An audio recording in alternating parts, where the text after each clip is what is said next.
पवित्र बाइबल के पढ़ने वालों से आप पूछिएगा परमात्मा साकार है व निराकार, वो कहेंगे परमात्मा निराकार है और कहते हैं गॉड इज फॉर्मलेस। उन्होंने फिर पवित्र बाइबल को समझा ही नहीं। पवित्र बाइबल में लिखा है कि परमात्मा मनुष्य दृश्य है और छठे दिन उस परमेश्वर ने कहा कि हम मनुष्य को अपने स्वरूप के अनुसार उत्पन्न करेंगे और वैसा ही कर दिया। छठे दिन भगवान ने मनुष्य को अपने स्वरूप में उत्पन्न किया, नर और नारी करके उनकी उत्पत्ति की।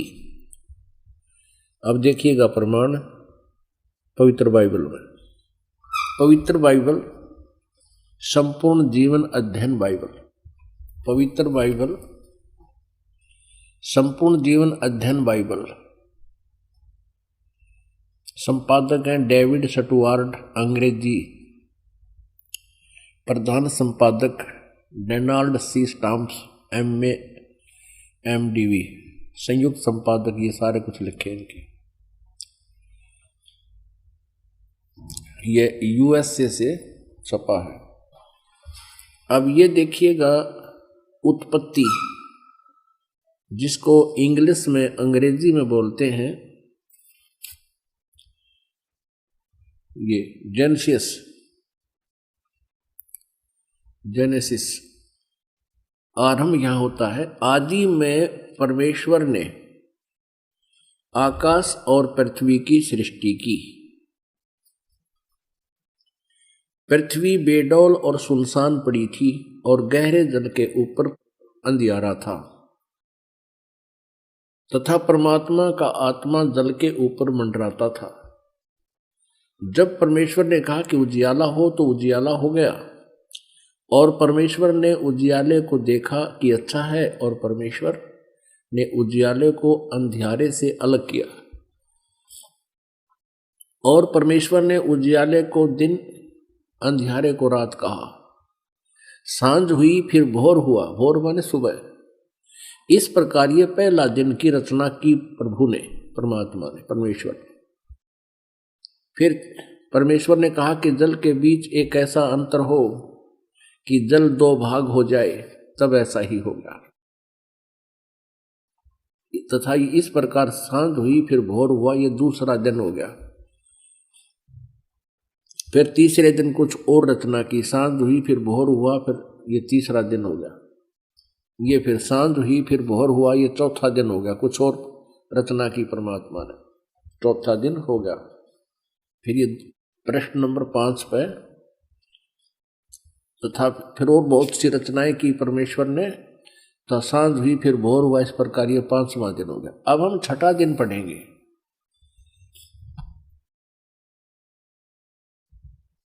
फिर परमेश्वर ने कहा कि हम मनुष्य को अपने स्वरूप के अनुसार अपनी समानता में बनाएं, और वे समुद्र की मछलियों और आकाश के पक्षियों और घरेलू पशुओं और सारी पृथ्वी पर और सब रेंगने वाले जंतुओं पर जो पृथ्वी पर रेंगते हैं अधिकार रखें, यानी उनसे बुद्धिमान हो। तब परमेश्वर ने मनुष्य को अपने स्वरूप के अनुसार उत्पन्न किया। अपने ही स्वरूप के अनुसार परमेश्वर ने उसको उत्पन्न किया, नर और नारी करके उसने मनुष्यों की सृष्टि की। पुण्यात्माओं फिर पढ़ लो। तब परमेश्वर ने मनुष्य को अपने स्वरूप के अनुसार उत्पन्न किया। अपने ही स्वरूप के अनुसार परमेश्वर ने उसको उत्पन्न किया, नर और नारी करके मनुष्यों की सृष्टि की।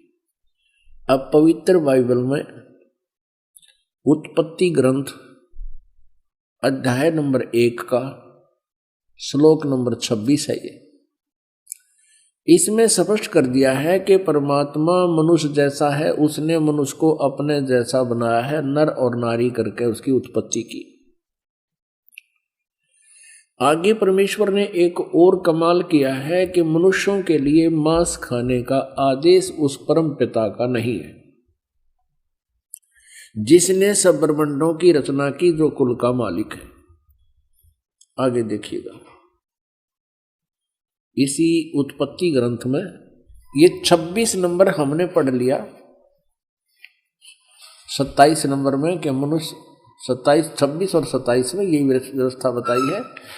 ये 27 श्लोक में लिखा है कि तब परमेश्वर ने मनुष्य को अपने स्वरूप के अनुसार उत्पन्न किया, अपने स्वरूप के अनुसार परमेश्वर ने उसको उत्पन्न किया और नर और नारी करके मनुष्यों की सृष्टि की।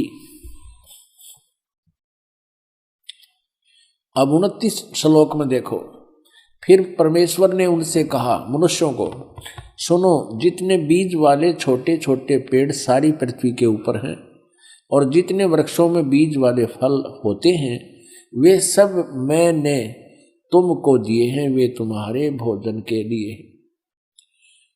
अब पूर्ण परमात्मा का कोई आदेश नहीं है मांस आहार करने का किसी भी मनुष्य को, और ये कितना बुरी तरह खाते हैं ये ईसाई लोग। तब सांझ हुई फिर भोर हुआ, इस प्रकार 6वां दिन हो गया। ये और बहुत सी रचनाएं की इसके बाद। अब 7वां दिन देखो,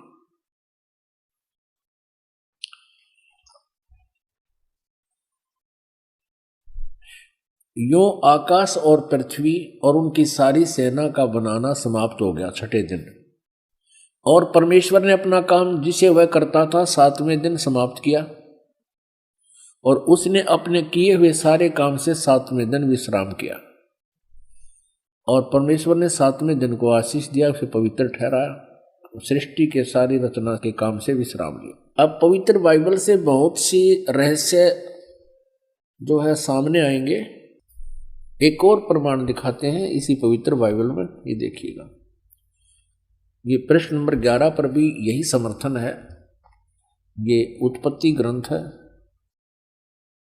4-5 अध्याय हम चल रहे हैं। अब 5वां अध्याय में भी यही स्पष्ट किया स्टार्ट में, आदम से नूह तक का इसमें जिक्र है, विवरण है। आदम की वंशावली यह है कि जब परमेश्वर ने मनुष्य की सृष्टि की तब अपने ही स्वरूप में उसको बनाया।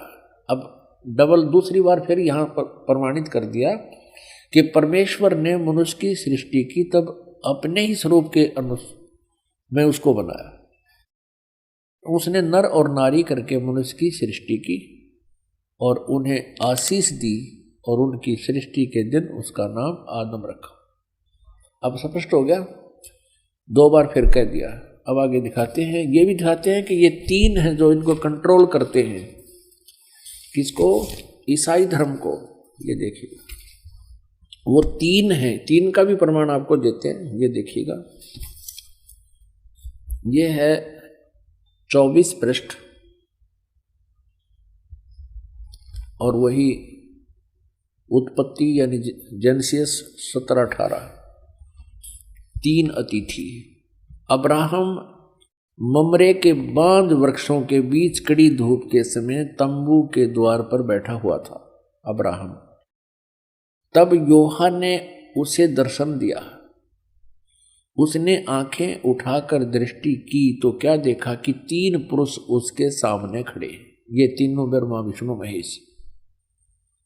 जब उसने उन्हें देखा तब उनसे भेंट करने के लिए तंबू के द्वार से दौड़ा और भूमि पर गिरकर दंडवत किया और कहने लगा, हे प्रभु, यदि मुझ पर तेरी अनुग्रह दृष्टि है तो मैं विनती करता हूँ अपने दास के पास से चले न जाना। मैं थोड़ा सा जल लाता हूँ और आप अपने पांव धोकर इस वृक्ष के नीचे विश्राम करें। फिर मैं एक टुकड़ा रोटी ले आऊं और उसे आप अपने अपने जीव के को तृप्त करें, तब उसके पश्चात आगे बढ़ें, क्योंकि आप अपने दास के पास इसलिए पधारे हैं। उन्होंने कहा, जैसा तू कहता है वैसा कर। अब देखो पुण्यात्मा, इस पवित्र बाइबल ने यह सिद्ध कर दिया कि परमात्मा मनुष्य सदृश है वो साकार है, मनुष्य जैसा है, क्योंकि उसने मनुष्यों की सृष्टि अपने स्वरूप के अनुसार की। दूसरा कंसेप्ट ये क्लियर कर दिया कि 7वें दिन तख्त पर जा बैठा, उसने विश्राम किया। उसके बाद इस काल के हाथ में बागडोर आ गई, ब्रह्म के हाथ में, और इसने अपने तीनों पुत्रों को ये बागडोर संभाल रखी है, श्री ब्रह्मा, श्री विष्णु, श्री शिव जी को। आपने ये भी देख लिया कि भगवान किसी दृष्टिकोण से भी निराकार नहीं है, वो साकार है। पूर्ण परमात्मा भी साकार है जिसने सारे ब्रह्मांडों की रचना की, और आगे ये देवता भी साकार है जो वाटिका में घूम रहा है, उनसे बातें कर रहा है, उन आदम और हवा के कपड़े सिलवा रहा है। और फिर अब्राहम नाम के एक महापुरुष हुए हैं ईसाई धर्म में, ईसा जी से पूर्व की बातें हैं, आदम जी के बाद की बातें। तो उसने देखा कि 3 भगवान खड़े सामने, उनको दंडवत प्रणाम किया। तो परमात्मा निराकार कहां से रहा, ये कहां से लाई ये सिद्धांत? ये था लोकवेद।